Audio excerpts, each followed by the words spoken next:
Parang nagmistulang suntok ng apoy ang nangyari sa Game 4 dahil sa lupitang galawan ng kulay dilag sila ay namayagpag. Nakaligtas man sila sa pananakop ng UKC sa Game 3 pero niyari sila sa Game 4 ng UKC. Ang iyak ng SGA sa Game 3 ay naghiganti, pinaiyak ang Indiana Pacers na parang humahagulhol at pumaha ang luha sa kanilang sariling home court. Eto na, ang ating Game 4 galing pa rin sa maliit na oven na parang nabistulang Sara Dessert ang lupit ng init. Ormoc City Thunder versus Iloilo Pasay City Pacers. Ay nako, Oklahoma City Thunder versus Indiana Pacers pala. At may kasama pang Misamisit at Pure Gold City Thunder. Ay nako, shout out sa ating mga lolo. Ingat po kayo. Well, dumadako na tayo sa first quarter. Unang pukol ay nakuha ng visiting team isang easy layup ni Dort. At bumitaw na naman si Siakam, sabay tingin sa chicks ni Gunman na walang ngipin. Ay nako, sa line pala nakatingin. Patay ka dyan. Eto na, ang ating SGA MVP, isang smooth floater. Patay tayo dyan. At bumawi ng isang long distance relationship si Gunman. Ay nako, long distance 3 points pala. Shout out sa ating OFW. Standing ovation na ang mga gayuma. Bumitaw na naman ng iglap na 3 points si Nimhard. Patay ka dyan. Biglang lumubo na ang kalamangan at naghahabol na ang kampo ni Magellan. Ay nako, SGA pala. Sa score na 20-12 in favor of kampo ni Lapu-Lapu ay Indiana Pacers pala. Under Desaya, ang mga OFW ay nakauwi na ay 6 minutes and 47 seconds. Kayututang aso na si Alex Caruso. Ang bantay sarado ng Pisonet ay bantay sarado pala, sumasalaksak na ipasok. Lamang na ng 10 ang Indiana Pacers at biglang bumitaw ng 3 points si Dort para habulin ang kampo ni Lapu-Lapu ay Indiana Pacers pala. Hindi kawat ang bakang nakahiga, Pascal Siakam, isang hampasunog na pamalo ang binitawan. Ito na, sumagot na naman ang bantay sarado ng Ocean Step. Ay nako, Euro Step pala. Palitan na ng tig 1 kilong bigas. Ay nako, points pala. Under Desaya, ang mga mister ay nag-aararo pa. Ay nako, 36.13 seconds pala.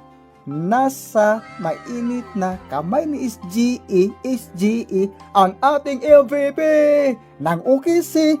Sumasalaksak at sabay bitaw ng perimeter na ipaso. At lamang na lang ng isa ang OKC sa score na 33-32 in favor of Alex Caruso. Ay nako, Indiana Pacers pala. Well, entering the ring of fire. Ay nako, second quarter pala. Lamang pa rin ng isa ang kulay dilag sa score na 34-35. Under Desaya, ang mga buzzer ay mabait na. Ay nako, 4 minutes and 15 seconds. Ito na ang ating sniper sa World War I. Tumira ng isang 3 points sabay higa na parang bakang linaga ay kumuha pala ng foul. Buti na lang hindi na kinalawang ang kanyang masingan. Isang layup na naman ni SGA at naipasok. At bumitaw na naman ng smooth feed away si sniper sa World War I. Ay mintis pala. Buti na lang nakuha ni Ubi Tapin at isang sakong simento ang pamalo. Lamang na ng isa ang OKC sa score na 53-52. Sobrang intense ang laro, daig pa ang nakayuko. Kayod kalabaw na ang sniper sa World War II na si Williams ang singkit mata. Under 1 minutes, ay nako, 1 minute pala and 14 seconds. Tabla na ang lamisa, ay nako, ang score pala 55, katulad ng jersey ni Gulayat.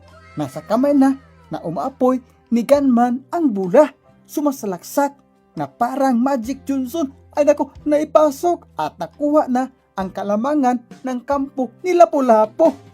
Humahalimaw na ang ating Gunman sabay tingin sa kanyang checks na may ngipin. Ay nako, sana all.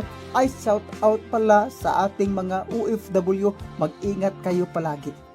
Nasa momentum na ang Indiana Pacers. This is the moment. Ay nako, third quarter na pala. Ito na, umarangkada na ang ating sniper sa World War I. Patay ka dyan, sniper. Ay Rose pala ang ating motor. Under Desaya, ang mga OFW ay nakauwi na 18 minutes and 22 seconds, tabla pa rin ang score sa 62. Isang tira ni Nembhard sa baseline. Patay ka dyan. Lamang na ang kulay dilag. At biglang bumitaw na step neck, ay nako step back, si Patty Mills, ay nako turner pala upang lumubo ang kalamangan. At isang 3 points ni Pascal Piolo upang takasan ang kampo ni Magellan. Ay nako, OKC pala. At sumagot ang ating MVP, SGE ng OKC ng easy 2 points. Biglang umiinit ang oven. Ay nako, Obi Toppin pala, bumitaw ng 3 points na ipasok. Standing ovation na ang kulay dilag. Matanda na lang ay nakaupo. Akala nila makaisa sila sa game 4. Ay nako, back to school na tayo. Ay back to back pala ang binitawan na 3 points ni Obi Toppin. Standing ovation na ang lahat, kasama na ang matandang may arthritis na namimilipit sa sobrang sakit. Lumayo na ang Indiana Pacers sa score na 80-73. Isang dakdak na naman kay Obi Toppin upang takasan ang kampo ni Magellan. Sa isang sulyap mo, ay nako, fourth quarter na pala, lamang ng 7 ang kulay dilag sa score na 80-87. Unang pukol, isang fadeaway ni Alex Caruso, ang bantay sarado, galing Amerika to Africa, parang we are the world. Ay nako, naipasok. At biglang nakapingwit si Obi Toppin ng isang slam dunk, dakdak, isang sakong simitong pamalo upang maiwasan ang nagahabol na kampo. Under Desaya, ang mga mag-aral ay naghahanda na. Ay 7 minutes and 58 seconds pala. Tabla pa rin ang score sa 89. Under 7 minutes and 26 seconds, parang nagmistulang Big Bang Theory dahil ang dalawang sniper ay nagbabanggaan na.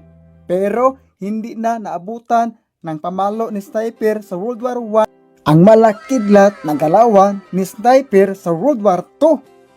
Naipasok, tabla na ang score sa 91 at 25 points na ang kinamada ni Sniper sa World War II. Bumitaw ng baseline si Nembhard para takasan ang pananakop ni Magellan. MVP mode na si SGE, ang ating SGE ng OKC sumasalaksak. Tabla pa rin ang score sa 95. Isang dagli ang liap ni Gunman para kunin ang kalamangan. Under 3 minutes and 26 seconds, lamang pa rin ang kampo ni Lapu-Lapu. Hawak na ni Gunman ang bola, sumasalaksak at naipasok ang kanyang difficult liap para kunin ang 3 kalamangan. Hindi na naman paawat ang ating MVP si SGE. Bumitaw na naman ng clutch points upang mapatunayan na siya ay tanghaling MVP. Under 2 minutes and 32 seconds, isang fadeaway na naman ni SGE para kunin ang 1 point na kalamangan sa home team. At isang stolen na naman ng Saranggula ang nasungkit ni Dort para takasan na ang kampo ni Lapu-Lapu. Under 44 seconds, nakapingwit ng foul si SGE galing kay Sniper sa World War I. At dito na nagwakas ang momentum sa kulay dilag. The search is over. Bumaha na ang luha sa home court ng Indiana Pacers. Parang nagmistulang lamig ng yelo ang 4 na free throw ni Maturin dahil ito ay very crucial sa kanilang panalo at hindi na ipasok. At sa huling minuto, bumitaw si Gunman ng long distance relationship at hindi na ipasok. At sa wakas, paldo ang Pacers. At sa wakas, hindi na mahabol ang kupunan ng OKC dahil nakasakay sila ng eroplano. Samantala, ang kampo ng Indiana Pacers sumakay ng tricycle na walang hangin ang gulong.